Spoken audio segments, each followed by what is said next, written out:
Добро вечер. Повеќе истражувања низ кои може да се погледнат перцепциите на македонските граѓани, заедно или сумарно може да потврдат дека македонското општество себе си не може да се опише како толерантно. Има повеќе линии кои веројатно ја прават сигурноста на големите групи, особено оние кои одат по етничките линии или религиските определувања. Но она што се случува во субгрупите им дава за право на големите групи да бидат арбитри кои кон нив гледаат како на експеримент кон кој одлучуваат колку и со колкава динамика би требало да се исполни важното уставно начело за еднаквост на граѓаните. Истражувањата покажуваат дека перцепциите и стравовите не само што потврдуваат дека не сме толерантно општество, туку упатуваат на сериозна обврска за проактивност, внимание и понуда на решенија кои ќе успеат барем да го стопираат трендот на отсуство барем за почеток на емпатија или чувство на институционална одговорност за проблемите. Тврдат дека законодавната рамка не е проблем. Во таа смисла Европската комисија потврдува дека легислативно ние сме во коректна рамка. Што е тогаш проблемот? Никогаш и ниедна битка, особено по прашањата за антидискриминацијата, не завршуваат во некаква кампања за декада. Тоа е предизвик на општеството кое може да донесе мир, среќа и достоинство на секој кој сака да се чувствува или да му биде овозможено да се чувствува за еднаков. За предизвиците институциите одговараат на различен начин, со казнена политика и со тела кои треба да бидат доволно одговорни и мериторни за да помогнат во таа дискриминацијска практика која се протега низ економијата, политиката и особено застрашувачки низ образовниот процес. Во некои ситуации пресудите дури во Страсбур алармантно покажуваат дека нештата се случуваат тука околу нас. Но дури откако ќе ја чуеме пресудата, разбираме низ колку болка некои покрај нас поминуваат само затоа што ние тоа не го сметаме за особено важно. Кога главната комисија, која институционално е центарот низ кој треба да поминуваат представките на граѓаните, или чувството дека може да се дојде до правда и заштита, ќе помине низ еден компромитирачки изборен процес, тоа е конечно алармот после доста години во кои се толерираше отворената партизација, намигнувањето за нашите кои би требало да седнат и во телата кои примерно не се последица на изборниот плен.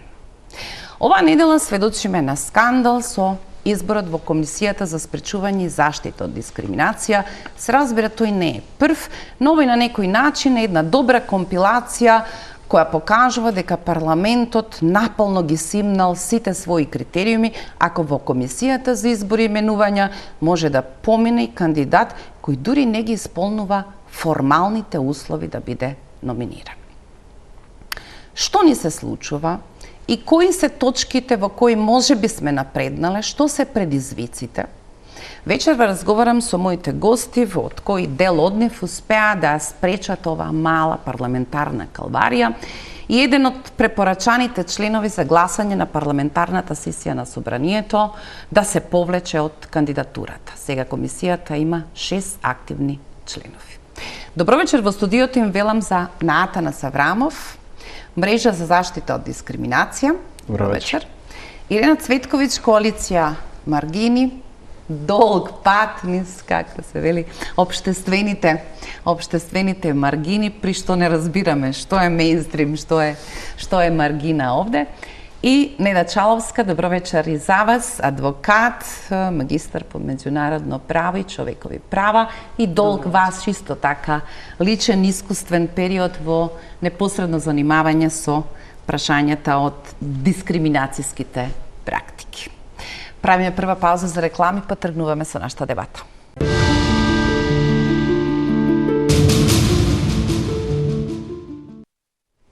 Да.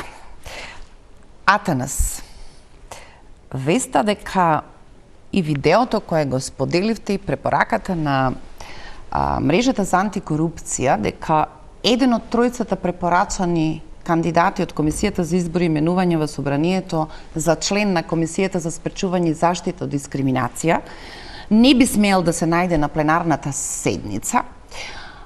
Формалниот аспект како да беше во сенка во однос на скандалозноста на видеото, еве, тука сте. Мојот впечаток од кога одгледа видеото е вие првенствено. Не ми личите на човек кој што сака да излизга еден од кандидатите, оти прашањето кое го поставувате е на нивото на елементарност што би требало да знаете за Истанбулската конвенција и да речеме кои се телата на Обединетите нации поврзани со некои аспекти за за дискриминаторските практики во образованието.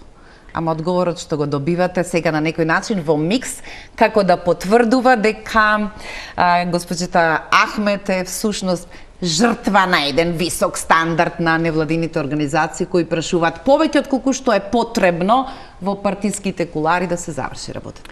Апсолутно не. Прашањата беа насочени во контекст на работата на самата комисија, меѓутоа и во форма на портофолиото на самите кандидати. Значи, комисијата како комисија соработува со постојаните дела на Обединетите нации и дава коментари во однос на сите области кои што се поврзани со дискриминацијата, вклучително и родовите стереотипи, кои што се покриени со Истанбулската конвенција. Прашањето за Истанбулската конвенција беше насочена кон кандидатката, бидејќи истата е моја колешка и доаѓа, односно има магистратура од меѓународно право. Така што самото прашање беше насочено да јавната расправа да даде одговор колку е стручноста на самите кандидати. Сега да појасниме за гледачите. Вие не прашувате колку некој владе прашања, да не речем, од општа култура. Ние зборуваме за конвенција која Македонија подпишала 2011 година. Од 2018 година таа ефективно се применува. Таа е дел од нашиот правен систем. Од обврските кои се превземени од конвенцијата произлегуваат правни екстензии кои се впишуваат во скоро сите закони кои тангираат добар дел од прашањата и вклучително Истанбулската конвенција и незиниот дух се елемент во кој дури кога ќе завршите на суд ги читате изворно членовите на Истанбулската конвенција. Зборуваме за правен сообраќај на документ кој што се смета за златен стандард и дека тоа едноставно е недозволива позиција на незнаење. Апсолутно. Да направам една споредба. Ова е упат за граѓаните дека не сте прашале нешто толку многу специфично зашто имате висок критериум што би требало да знае член на комисијата. Не, апсолутно. Прво прашањето беше кои од темелите на Истанбулска конвенција би требало кандидатката да работи. Доволно беше да кандидатката одговори дека ќе работи на темел од превенција, што у принцип таму комисијата би имала и најмногу надлежности. Меѓутоа, од друга страна, граѓанскиот сектор би кажал дека и очекува одредени стандарди во самата комисија, заради тоа што комисијата во одреден момент изгради репутација кај граѓаните. Така што, ако го видиме извештајот на самата комисија, извештајот на Европската комисија, до комисијата годишно стигаат 485 беа во 2024 пријави, а во 2025 околу 599. Што знаке дека одреден број на граѓани ја препознаваат комисијата како заштитник на нивните човекови права.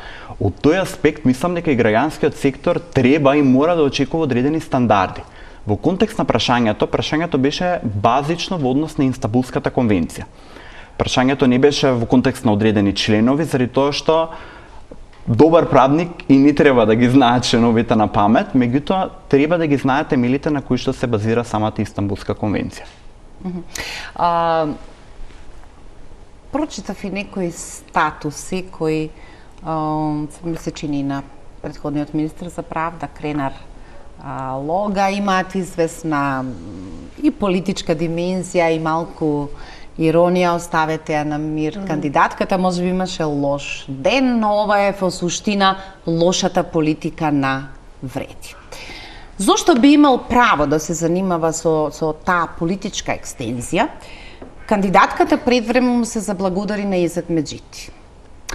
Тоа некако на ниеден начин и во смисла на пристојност, не забранете да имате политички некакви афилиации, условите јасно забрануваат да сте на позиција во политичка партија.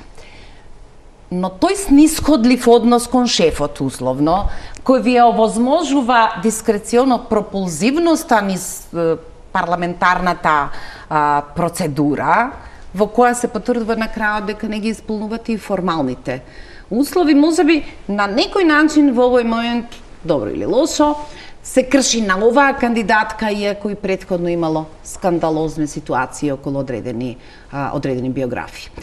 Дали за вас потфрлање за вакво тело, дури од формален аспект, еве да не бе со овој момент со интервјуто, ние по големиот дел немаше да ги видиме интервјута, го покажува односот на парламентот кон важните тела кои сме ги поставиле за различни работи, слободен пристап до информации, Комисија за спречување на корупција и судир на интереси, а на крајот тие секогаш се прекршуваат на чуден начин во собранието, иако правиме се интервју, останати аспекти за да зголемиме транспарентност и да дојдеме до добар избор. Имено, токму тоа, јас лично и колегите тука сме били и на други избори на членови на комисијата, верувате ми се сјајни. Не е ова исклучок, ова представување на кандидатката и поради тоа конкретната личност не ја сметам за проблем, туку за симптом. Симптом на едно комплетно обесмислување на институциите. Замислете го сега овој парадокс. Ви имате собрание кој што го донел Законот за спречување и заштита од дискриминација, во кој што се пропишани критериуми за тоа кој може да стане член на истата комисија, и истото тоа собрание го крши законот кој што го донел. Тоа е она што е, да речем, поголемиот проблем. Конечно, прашањето кое што беше поставено од страна на Атанас е прашање, особено поврзано со образованието, е исклучиво важно затоа што истата таа комисија пред скоро време донела мислење во однос на законите за образование. Не е прашање тука дали кандидатката знае подробности од одреден правен акт. Прашањето е зошто имаме институции кои што потпишуваат, ратификуваат меѓународни документи во кои што не веруваат. Во таа смисла, без разлика за кое правило да станува збор, тие го носат закон за пушење, потоа само во собранието се пуши. Тоа не носи до една ситуација да ние разбереме, тоа народот мислам дека добро го разбира.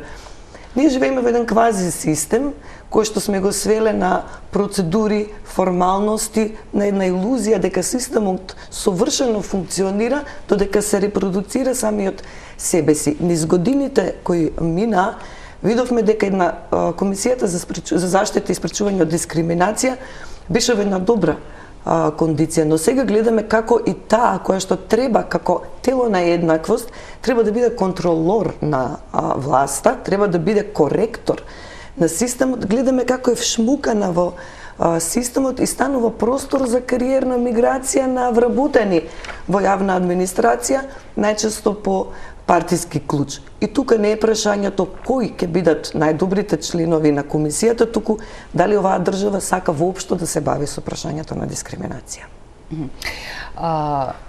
Не да како поминува периодот во кој некогаш сме велеле постои хиерархија, дајте прво да ги решиме најважните прашања, дајте да се осигураме дека економски ќе живееме подобро. Престанете со тие глупости, екологија. Тоа ќе ни дојде после кога ќе бидеме сигурни, стабилни, богати. Денес како се сочуваат со елементарноста дека не може да живеат и дишат пристоен воздух, веројатно сега разбираат дека овие политики не мора да бидат во судир, туку мора да бидат како се во некакво содејство, ако правилно се управивани. Паралелно со тоа, ние имаме искуство од скоро 30 години на исклучителни капацитети на невладиниот сектор кој работи непосредно на терен, би додала дека дури заменува добар дел од тоа што би требало да го работат институциите. И можеби фактот дека на ваквите огласи не се појавуваат најискусните и оние кои го поминуваат теренот, непосредно сведочи дека и добар дел од вас апсолутно знаат дека овие огласи се регистрирани за третиот круг на партиски пријатели кои треба да бидат прстенот околу оваа големата политика која ги креира политиките. И ги нема. Одличните биографии ги нема најчесто. Морам да признам дека кога ќе залета некој таков, ние му телефонираме па велиме зошто си се пријавил, дали си нормален, мислам како не ти е јасно што е ова. Најпрво сакам да кажам дека дискриминацијата е економско прашање. Значи, сега сваќаме заради тоа што најголемата област каде што се пријавува дискриминација, впрочем, се работните односи. Ние имаме бремени жени кои што се избркани од работа само заради тоа што соопштиле дека се бремени, буквално остануваат без плата, остануваат семејства, остануваат самохрани родители, понатаму се бркани од работа затоа што земале боледување за дете, бркани се од работа по основ на политички дури предпоставки и така натаму. Така што дискриминацијата е економско прашање, доколку нели ја гледаме поголемата слика и навистина многу ги засега граѓаните. Јас лично можам да го кажам своето искуство. Јас кога се првата комисија после донесувањето на новиот закон аплицирав за членка на комисијата и бев избрана, меѓутоа после 2 недели бев приморана да се дадам уставка токму поради овие економски причини, затоа што се испостави дека комисијата не може да го влече правниот субјективитет од претходната комисија и треба од почеток да се воспостави. Требаше 4 месеци буквално да останеме во време корона без здравствено, без плата и така натаму, што јас лично во тоа време не бев спремна нели да го поднесам како товар, едноставно не можев, така да од технички причини морав да се дадам оставка. Меѓутоа, ако го следиме, затоа што бев на тој конкурс, имаше над 40 пријавени. И потоа како почнаа новите огласи, има се помалку пријавени. За сега во овој оглас веќе да имаме само 15 кандидати, доколку се разгледаат CV-ата, ние можеме да кажеме дека максимум петорица од нив ги исполнуваат критериумите. И каде е проблемот? Што токму овие личности се протнуваат да дојдат на интервју. Проблемот е што нема проверка во самиот процес административен. Односно, дали тие ги исполнуваат критериумите или не ги исполнуваат критериумите. Сите, буквално со нивното CV, се појавуваат на интервју, без разлика дали ги исполнуваат законските критериуми или не ги исполнуваат. Сега, некој може да каже, ама не е законски пропишано, не мора да биде. Самото собрание во Комисијата за избори и именување може да се формира подкомисија, која што прво ќе ги прочисти CV-ата и потоа ќе ги имаме тие кандидати кои што навистина заслужуваат да бидат на интервју. Таквата постапка ќе спасеше господицата кандидат од, да речеме, срамното видео. Да речеме, барем да, точно, да едноставно биде спасена заради тоа што таа и дури не мора до толку да ја знае Истанбулската конвенција. Меѓутоа, ако знае дека Истанбулската конвенција е барем за родово засновано насилство, и ако ги знаеше барем надлежностите на комисијата, и тоа ако го поврза, ќе знае дека комисијата може да работи на превенција преку сузбивање на родовите стереотипи, преку градење на капацитетите на институциите. Значи, доволно беше само да ја поврза темата и да ги знае надлежностите на комисијата. За мене, таа личност не ги знаеше ни двете работи, а аплицира за Комисијата за спречување и заштита од дискриминација. Не е само ние што очекуваме кој еден работодавач. Кој работодавач без проверка ќе дозволи кандидат да му стигне на интервју, а на тоа интервју оние кои што се одговорни да поставуваат прашања, како што се пратениците, не поставија ниту едно прашање. Таа жена, ако сме да речеме во приватниот сектор, ќе добиеше работна позиција без воопшто некој да на неа да извршеше било каква проверка или да поставеше прашање во однос на незините компетенции. Тоа во никоја друга држава и во никој друг сектор, невладин, приватен сектор, нема да се случи освен во јавниот сектор. Ирина, упорно пишувате, обидувајќи се да ја чувате, греете темата, колку и јавноста полека да почнува да се откажува од некакви мали битки кои може да ги чуваат приказните, затоа што изгледа навидум дека се почнало само по себе да се култивира. Ако ги отворите програмите на политичките партии, ви изгледа дека се знаат, се разбрале, на точната, на вистинската линија се. А кога подосна ќе ја видите праксата, разбирате дека повеќе време ќе потрошат како да го заобиколат овој нормалниот пат, без чувство дека повредуваат, бидејќи секоја одлука или секаков закон на некаква влада е дека подпишувате без да ги знаете лицата, очите на тие луѓе и всушност во тоа е големината, без непосредно искуство за некого, што би се рекло, да знаете да ја покажете таа димензија. Околностите во кои се поприсутна јасната социјална дистанца, можеби секој секому не е волк, но никој никому се помалку е пријател. Вие опишувате во една колумна дека нашето општество се повеќе ви личи на Скопје 2014. Изгледа тоа однадвор раскошно, ама одвнатре само стиропор и муфла. Дали со таа метафора сакате да ни кажете дека толку многу време трошиме во обидите да изгледаме пристојно, оти е тоа политички коректно, а во однесувањето не прашувајте нешто правиме, вклучително и овие вакви потези.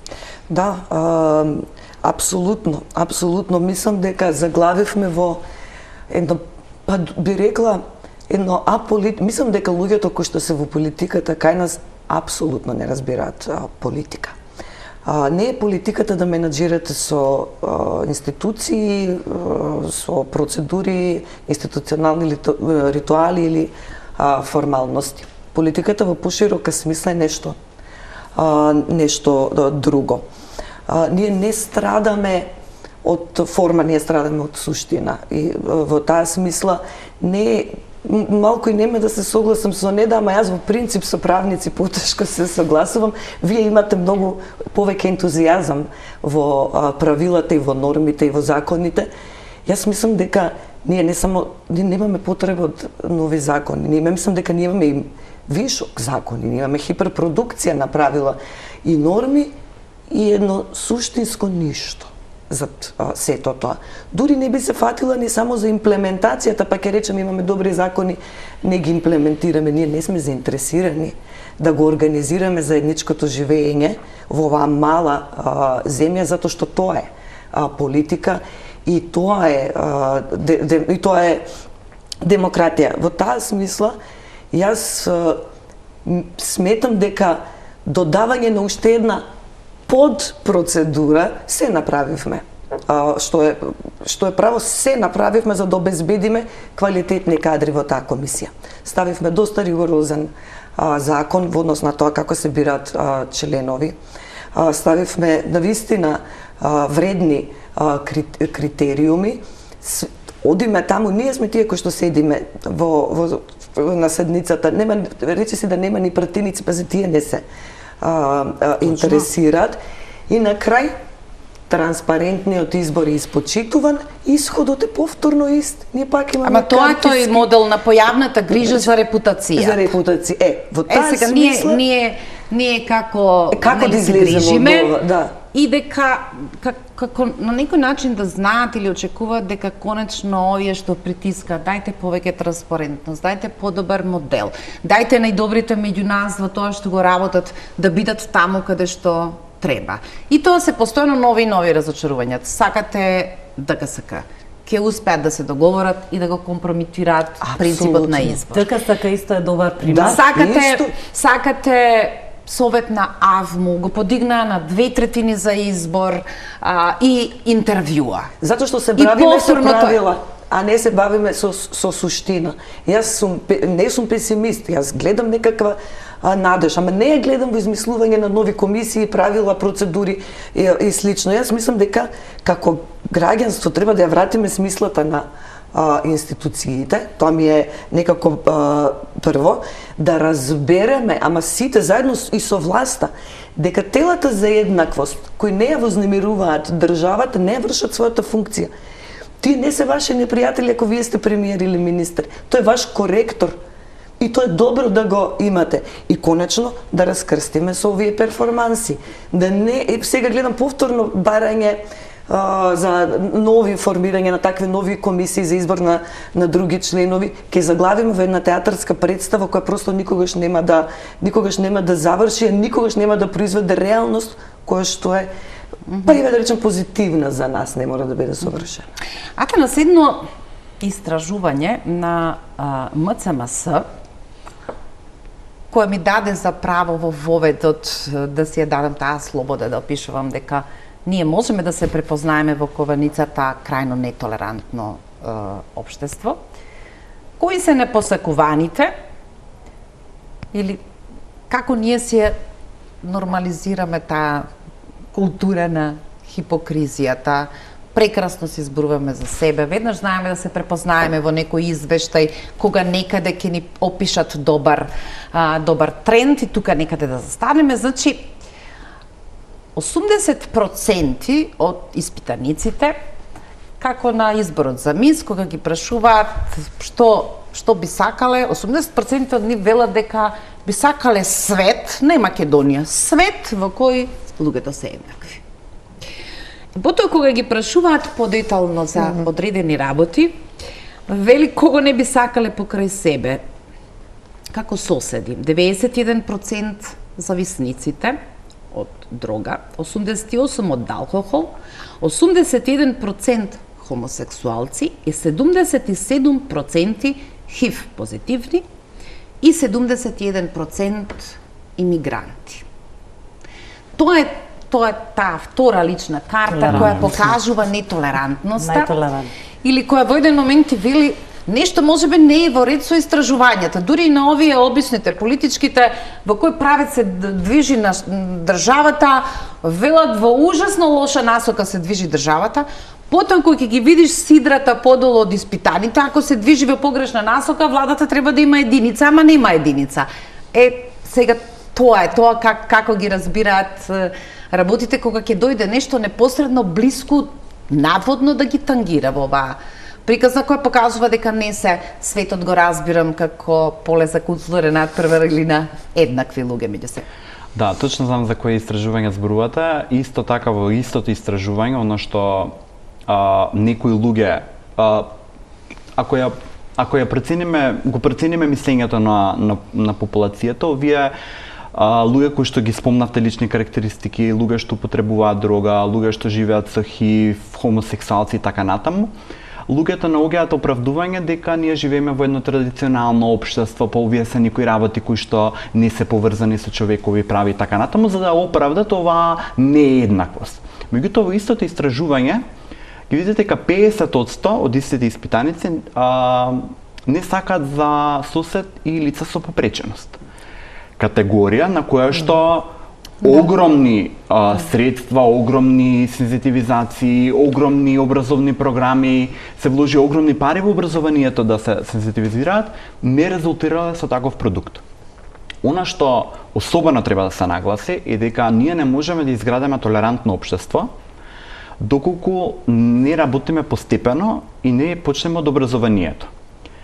Меѓутоа, образованието ќе ги едуцира, односно ќе ги научи на толеранција, тоа е многу важно. Зошто? Заради тоа што слушаме критики, ќе зборува за овие луѓе во образование, па ќе ги натера да бидат овакви или онакви. Тоа е продукт исклучиво само заради тоа што не се достапни информациите. Никој во нито една демократија не може да ти кажеш кое е твоето мислење. Тоа е единственото право кое што не е на предмет на ограничување, односно слободата на мисла. Меѓутоа ти за да можеш да изградиш мислење, мора да ги имаш информациите. Ние се соочуваме со проблем да луѓето имаат аверзија, да децата имаат и пристап до информацијата, вклучително и за овие категории на луѓе. Со таква состојба ние не можеме да очекуваме промена во самата слика на толерантно општество. Тоа е едниот дел од проблемот. Прости, само во тој ланец, како да изгледа образовниот процес, како да го овозможи пристапот на адекватен начин на што повеќе информации, колку наставникот само е ментор, а не некој кој што замислената содржина на некакво министерство или биро ќе ја спроведе дословно, е едниот аспект. Меѓутоа, најчесто сме се соочувале со проблемите како се произведува таа чудесна машина, дека ние поминуваме рецензии на книги кои вриштат од дискриминација. Апсолутно. Ирена, како се вели, се обидувала буквално дословно да ги цитира скандалозните формулации кои поминуваат рецензија која поминува во некакво министерство, тој учебник се печати, се даваат пари, тоа е тој круг кој открива дека малку повеќе актери со авторитет всушност се на позицијата која тие за собствена либија опишуваат како, но ова е традиционално општество. И ние не зборуваме овдека за маргинализираните групи. Дури ние ни за основните прашања, родов баланс во политика, во што кога ние ќе доживееме дека пратеничка од некаквото составено мнозинство нема да гласа за предлогот на влада затоа што во неа има се на се 2 или 3 жени, би рекла дека сме на добриот пат, кои се сите аспекти што треба да се внимава. Апсолутно. Тоа никогаш ниту се случило, ниту ќе се случи, зашто се знае како се заставаат машините на мнозинството. Да. Затоа реков дека ние сме во магиосен круг. Ние не можеме да очекуваме различни исходи во однос на мерење на дискриминација ако ние не почнеме од образованието. Образованието ги продуцира кадрите кои што се вливаат и во приватниот сектор и во јавниот сектор. Еве ќе го земам пример правосудството. Секој судија пред се поминал низ одреден образовен процес пред да стигне до правниот факултет и до Академија на судии и јавни обвинители. Ако тој не се соочил со одредена категорија на луѓе кои што ги споменат, дали се тоа луѓе што употребуваат на дрога, дали се тоа ЛГБТ, лица со попреченост и така натаму, и не поминал низ одредени лекции за сензитивизација, многу е потешко да се обезбеди таа пристрасност. Не зборувам овде како правник, заради тоа што ти по дефолт треба да знаеш дека судијата треба да е независен и пристрасен.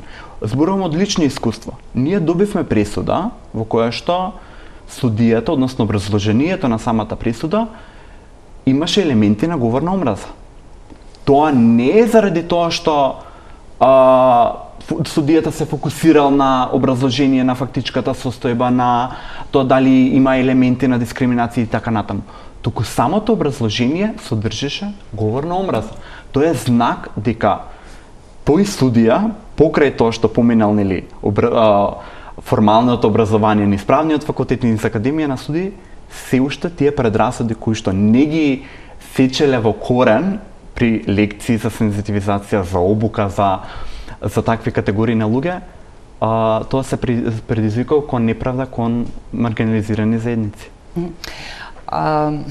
Нашите судови, само морам, во однос на лицата со попреченост, исто така и Евробарометарот за недискриминација покажува не е само како сосед. Луѓето во најголем дел сметаат дека лицата со попреченост не треба ни да работат, дека не треба ни да има афирмативни мерки кои што ќе ги вклучат во работните процеси, да придонесат во општеството. Судовите, над 60% се непристапни за лица со физичка попреченост. Последно имавме, збориме за случај за дискриминација, да се утврди дискриминација кон лицата со попреченост во изборен процес. Основниот суд Скопје 2 е непристапен и мораше да се импровизира за сведок со попреченост да дава изјава во една собичка која што е доле во судот заради тоа што не може да стигне до судницата која што се наоѓа на првиот сват.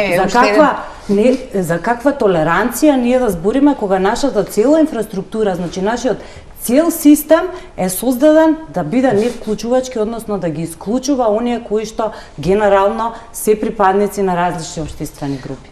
Не знам каде нештата се опишуваат. Не знам колку закони треба да бидат во некакви детали, секој да го земе парчето за себе. Мојата една редовна рута на утрински просветки ги подразбира улицата кај клиничкиот центар.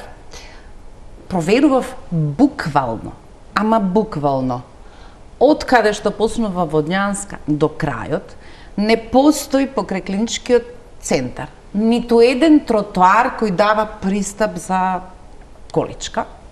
И предпоставам дека некој правел технички преглед, се пуштала таа улица во употреба, се реновираше, релативно е нова. Зборуваме за клинички центар во кој не можете да пристапите на ниеден друг начин. Значи не постои ниту еден начин на кој и вишњакот е спуштен да можете да пристапите, со дали е човек со потреби или е тоа мајка со дете во количка, едноставно тоа ве исклучува од можноста. И сега тоа се аспекти треба ли да пишува во некаквиот закон за пишува. Да, и точно пишува затоа што бе во работната група за законот и ќе речат пишува за згради, ама можеби не пишува за улици. Не, точно пишува, да, дека непристапна инфраструктура представува директна дискриминација. Така што и тоа го пишува, значи во законот напишавме се.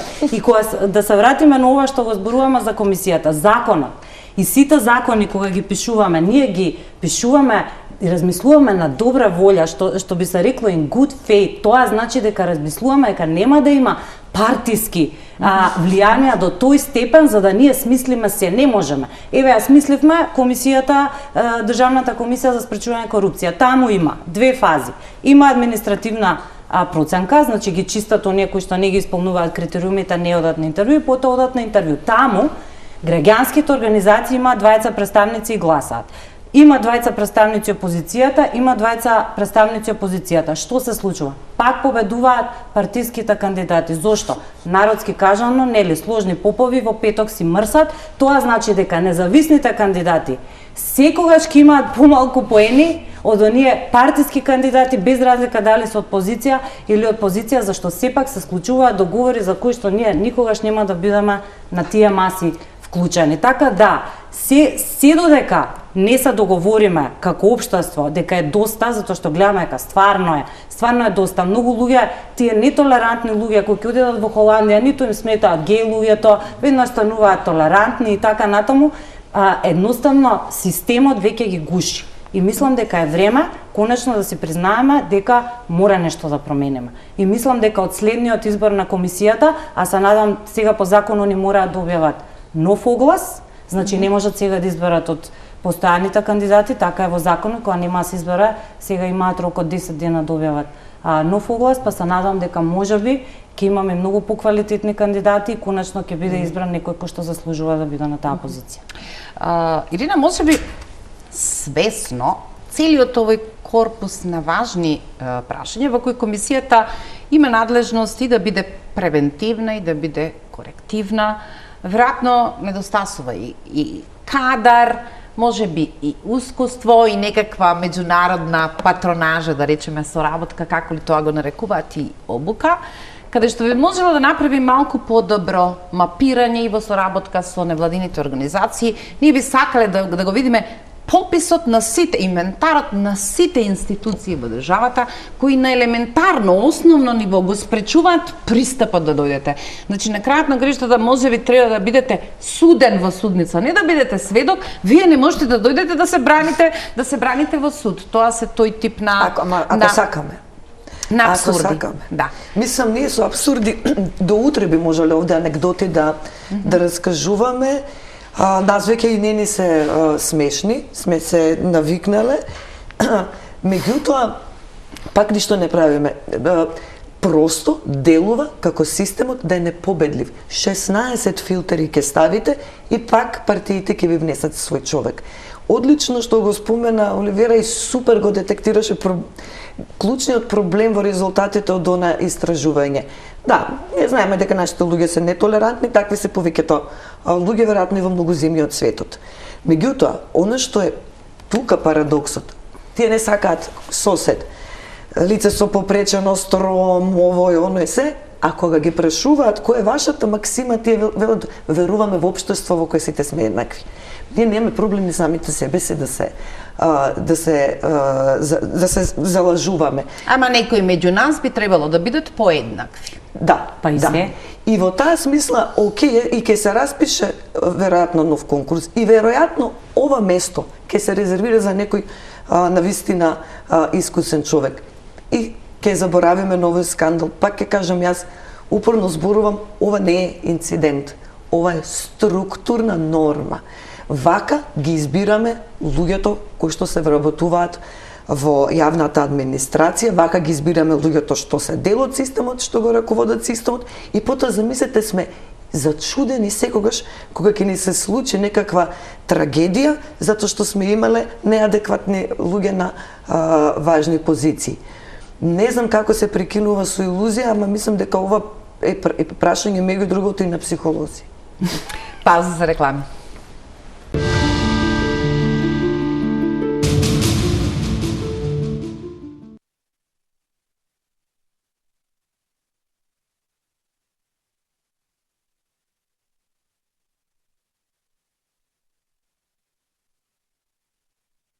Одиме. Не да вчера помина измените на кривичниот законник. Во фокусот беше членот 353, во сенка на него помина два за мене занимливи члена или измени. Едниот е поврзан со Истанбулската конвенција. Тоа беше долги години од искуство барање на невладиниот сектор, а тоа значи дека повеќе гонењето на нема да биде на барање на предлог на жртвата, туку обвинителството ќе гони по службена должност. Тоа веројатно ќе спаси добар дел од постапките, бидејќи на крајот постоеше секогаш ризик. Статистиката тоа го потврдува дека во еден момент жртвата одлучува да се повлече, тоа е последната инстанца, веројатно на притисок и незиниот страф и најчесто тоа не се ефектуираше со пресуда. Дали ви звучи коректно начинот на кој сега прашувам, дали ви звучи коректно, од причина што во еден интензитет, тоа сум пратеници, брзински, ова се некои екстензии веројатно од новиот кривичен законник го донесува во... Ние како стручна јавност, и граѓанските организации секако бивме затекнати заради тоа што јавноста го презентираше ова, нели, дека е за членовите кои што се однесуваат за злоупотреба на службена положба и овластување, корупцијата и така натаму, додека во позадина значи се овие два члена. За делото што се однесува, нели, за семено насилство и гонење по службена должност, дуги години се дебатираше и тоа беше нешто што е очекувано. Меѓутоа, да донесете вие закон во ваква постапка, значи измена на кривичен законник е нешто што е многу сериозно и не може да биде преку група пратеници. И тоа е за мене финансиски гледано најефтиниот начин за да вие направите одредена, можам да кажам, и популистичка мерка. Зошто? Зашто во исто време, додека се носи овој закон, во буџетот и претходната година и оваа година се кратат средствата за сервисите за поддршка на жртви на семејно насилство. Бесплатната правна помош, законот не се спроведува, не се даваат средства на организациите кои што обезбедуваат бесплатна правна помош за овие жртви. Овој член што се однесува, нели, на споделување, односно заштита од споделување на интимни фотографии и така натаму, е целосно и некоординиран со стручната јавност. Зошто? Заради тоа што содржи еден израз... Злоупотреба на туѓи снимки, фото, материјали, аудиозаписи или списи со сексуално експлицитна содржина. Сексуално експлицитна содржина во нашата... Во 4 ставот кои до 10 години во нашата може да биде правна терминологија, во нашиот контекст тоа не постои.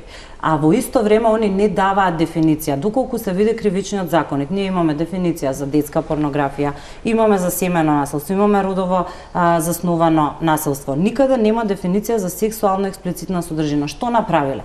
Без да ја консултираат јавноста, ја земале EU директивата, која што насловот нени е сексуално експлицитна содржина. Во еден дел само пишува дека треба да опфати земјите кога ќе инкорпорираат во своето национално законодавство, треба да имаат сексуално експлицитна содржина. Ние исто така користиме сексуална природа како терминологија, користиме интимни фотографии, интимни информации и така натаму. Никаде нема вакво изразување. Кога се кога се транспонираат, кога се внесуваат во националните законодавства и у директивите, се следи контекстот. Значи, нашиот правен контекст ова не го препознава и ова ќе има Добро, многу сега, големи... може би зборуваме обидувајќи се да логицираме.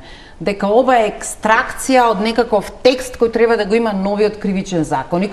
Се разбира, тоа не е дозволиво без поимовникот во кривичниот законник. Што всушност ќе значи сексуално? Во примена може навистина да доведе до обвинителот да има дискреционо право да проценува што е експлицитно, што е експлицитна, одредени полиберални сваќања можат на еден начин, одредени поконзервативни гледано нели од стереотипите, предрасудите кои што очигледно постојат во правосудниот систем и може да доведе реално да тоа во пракса не се имплементира. Тоа што е позитивно е што кога вистински се носи закон, значи кој што ја следи процедурата, тој има проценка на влијание на регулатива се вика и тоа се прави анализа како тој закон нели ќе влијае, кои би биле пречките. Се формира работна група во министерство. Потоа оди во собрание, има неколку читања, има читања на комисии, става на ЕНАР, стручната јавност може да коментира. Затоа е многу полесно кога група претеници. Целиот овој процес и најевтино, целиот овој процес всушност се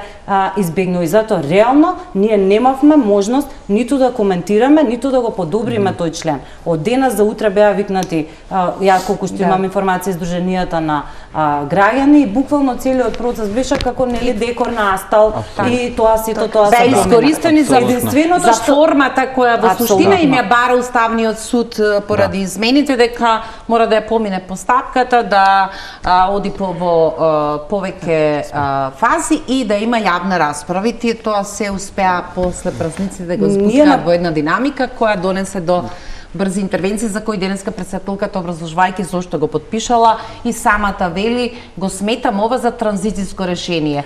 А последиците во правниот режим што ги создава ќе ги видиме. И транзицијата со ова е веќе трето решение или измена до да речеме ако е транзиција, тоа значи дека во новиот кривичен законник ќе има нови одредби и тоа ќе биде тоа влијае на правната несигурност која што секој од нас ја живее и нашите реално странки кои што ги застапуваме. Тоа сакав сега да потенцирам, бидејќи темелна вредност ни е владење на право што вклучува правна сигурност. Ние не можеме да очекуваме од граѓаните да го регулираат своето однесување доколку ние ги менуваме законите вака како што ги менуваме. Тоа е едниот дел. Другиот дел е вклученост на граѓански сектор не значи да граѓанскиот сектор биде вклучен за да им покаже на претениците или на власта каде грешат. Не, напротив. Се случува, да, транзициско решение, меѓутоа ќе се случи одредена повреда, одредено кривично дело во овој транзициски процес и некој јавен обвинител ќе треба да постапува по ова кривично дело како што е направено. Дополнително е тоа што ние немаме временска рамка за тој нов кривичен законник. Ние не знаеме кога ќе се донесе тој. Ниту пак знаеме дали овие критики кои што доаѓаат... Некаква временска рамка превземена од реформската агенда има, мислам дека тој рок истекува во јуни тогаш, но тогаш и логиката на невладиниот сектор е добро, зошто измислувате и креирате помеѓу решенија, ако се работи за транзитиско решение, наједноставниот момент го имате, вратете ефективно одредбите во кривичниот законник како што беа пред измената во 23-та година и тогаш можеби ќе бидеме повеќе на чисто што сакате да добро, има една лукративна, мислам додека носите општествено непопуларни измени, донесувате уште неколку кои што очекувате да бидат позитивно прифатени и да не влегувам во таа да речем во тој лукративен потек. Јас па на пример би го поздравила препознавањето на овој нов во закон во легислативата нов облик на насилство. Ние сме свесни дека правото последно ги прифаќа различните форми на насилство, особено родово засновано насилство. Тие најтешко влегуваат во закони и стигнавме отсуството на вакви инкриминации најчесто или стигнувањето до ваква пракса се плаќа со крв и со живот. Со живот. Меѓутоа во исто време и јас затоа велам, ние особено кои работиме со насилство знаеме дека насилството не е исклучиво кривично правен проблем. Додека носите кривичен законник, во исто време се отвараат законите за образование и од нив се брише концептот на родова еднаквост. Упатството за заштита на ученик жртва на насилство во училиште се отвара и се бришат основите како род и родово засновано насилство. И еве го нашиот систем. Со една рака казнува, со друга рака создава услови за насилство. Волјата тука, ако ја мериме според тоа дали исполнуваме бенчмаркови, дали трчаме по рокови или пак правиме лукративни за јавноста решенија, малку ќе се спасиме ние од кривичен прогон како функционира мажелите. Разбирате ли дека во овие чепкања имаат чуден распоред во својот интензитет, ќе ги раздвојат во време, додека вие трчате по едното, се подготвува другото. Имаат врска со еден одговор што никогаш не ни го даваат. Ние одиме на политичкиот пазар, ние одиме на избори, ние представуваме групата која знае дека е политички некоректно ова да го каже, но заднински се фамилизира со тој неизговорен збор и сега вие имате толку долго опис дека десна партија, демохристијанска партија, разбирливо дека ќе ги коригира овие прашања, иако тоа е длабоко, неточно и не е поврзано со никаквата идеологија. Но тоа е таа врска што ние не ја разбираме, тие велат дека ја препознаваат во очекувањата. Тоа го гледам и кај едните, кај другите. Фала Богу ќе го упристоиме општеството. Фала Богу ќе се спасиме од таа пошаст. И тоа се безброј општеството и кон каде иде. Идејата да се опристои општество така што ќе се, да речем, дозволи или нормализира насилство, исклучување, дискриминација кон малцински групи е, не знам, сценарио за некоја представа на абсурдот. Пристојно општество е општество во кое што добивате, сте здравствено заштитени, имате социјална заштита, имате инфраструктура, имате право на кое му верувате. Ние живееме во општество кое што луѓето го препознаваат тоа. Тие не му веруваат, не го препознаваат системот, знаат дека е расипан, ама не знам, некако ентузијастички учествуваат во истиот и се плашиме од идејата дека без него таа дестабилизација нема да ја поднесеме. Дека наводно имаме што да изгубиме, не би рекла. Некои велат без интервенција на оваа голема политичка рака кои не ги толкова успесите и напорите, по инерција, можеби општеството или заедницата би живеела во повеќе мир и разбирање, како што живеела таа некогаш која скоро ништо и не знаела за големите институции, за големата држава која денеска секој ден ни се прави се попристапна, а во основа тоа е цел еден комплициран лавиринт во кој кога ќе тргнете и ќе дојде моментот за одговорност, секој од нив ви вели: проверете, јас за ова немав надлежност, видете го правилникот, не пишува дека токму јас, и вклучително и, да речеме, Кочани како врвната трагедија во која повеќе слушавме како да се изземат од одговорност или скоро никаква поука што треба да поправиме во законите. Нема ништо од ЕУ, рече премиерот, додека не се завршиле некои работи, мислам дека во Софија беше, веројатно ние се сме завршиле. Тоа одлага добар дел од прашањата за кои сметаме дека ќе бидат поставени на вистинска лента, се поврзани со ова голема корпа на правата кај нас, комплицирано разбрана само како етнички разлики, акцијски план за малцинства. Кога зборуваме за малцинства, не зборуваме само за етничките, туку во секоја смисла зборувавме за многу од овие групи, кон кои политиката истура отворен говор на омраза. Дали сте оптимист? Секогаш. Секогаш така сум воспитана, едноставно тоа ми е на начин на функционирање и оптимистум затоа што јас се трудам. Се трудам да го направиме малце подобро ова општество, се трудам да бидам најпрофесионална во мојата работа, се трудам да едуцирам, се трудам да на некој начин го направам системот поефикасен и кога им давам поддршка на странките, работам со луѓе, гледам промената, кога они гледаат промена, така што сум оптимист кога се работи за човековите права. Генерално мислам дека може некој ќе каже дека е илузија, еве Ирина може ќе каже дека е илузија, меѓутоа ако немаме нешто што не движи напред, ако не си даваме најдобро од себе, мислам дека нема ништо да ни остане, така што секогаш сум оптимист.